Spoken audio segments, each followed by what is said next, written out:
Hamilton's reputation preceded him even before January 1777, which is when notice was sent out for Hamilton to contact Washington about being aide-de-camp. Hamilton had already distinguished himself at the Battle of White Plains, crossing of New Jersey. Hamilton had fought at the battles of Trenton and Princeton, in both places where he had really stood out.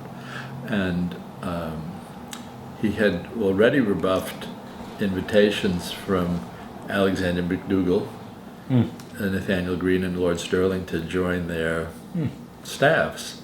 So Hamilton was a famous holdout that this boy wonder of the Continental Army had already declined to be on the staffs of 3 people. I guess Washington figured, correctly as it turned out, that an invitation from him would be irresistible. But Hamilton had this unusual combination of gifts, because on the one hand, he was very well versed in military lore. He was always something of a daredevil. He was very fearless in battle. Throughout his life, he was physically fearless personality. But he was also smart. He had not completed his college education at King's, but his intellectual reputation preceded him. And so, Washington during the Revolution was feeling quite oppressed by the weight of the correspondence that he had to handle. He was in a very unenviable situation. He was serving 14 political masters, 13 state governors, and the Continental Congress, and so his correspondence is immense. And like any general, he wanted to be able to concentrate on military matters rather than writing these endless letters. But the endless letters were necessary because he was short of men and gunpowder, shoes, clothing, blankets, food, everything. So it was like 8.5 years of badgering people to contribute to the cause. And Hamilton was a superb letter writer.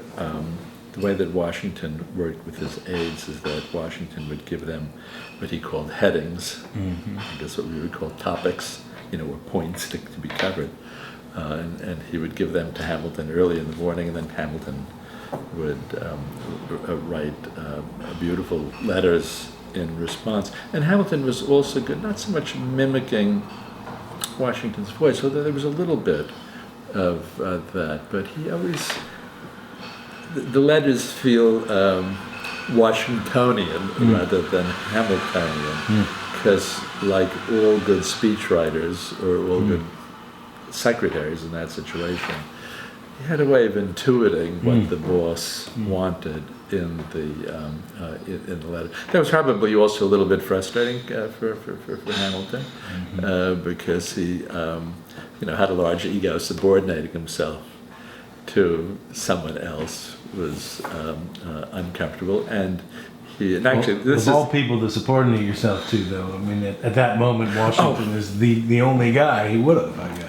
Yeah, absolutely. But Hamilton, from the time that he was a boy, had this obsession with military glory. Actually, the very first letter that we have from Hamilton when he was in his early teens, and with Hamilton writing, "I wish there was a war," so that he could prove himself. And Hamilton knew, and he was right about this, that post-war political glory would not go to the person who'd written the most beautiful letters during the war, but to the battlefield heroes. Is that the seed of his growing frustration in Washington? Absolutely, because he keeps asking Washington for field command. Another young man would have been so pleased and flattered to be on Washington's family that he would have asked for nothing more. But Hamilton had this vaulting ambition, and was really intent before the war ended of distinguishing himself on the field of battle, which he did. But it's testimony to how much Washington needed him, that Washington would not let him go. Also one thing that I discovered was very, very important in terms of their relationship. was that Hamilton was bilingual. Hamilton's mother was French Huguenot, and so Hamilton, grew up not only with English but French. And as the French lines became so important, it was no small thing, because Hamilton was handling all the correspondence with our French allies. And Hamilton's French was so good, it was very funny reading, for instance, his at times when Lafayette was away and they were exchanging letters.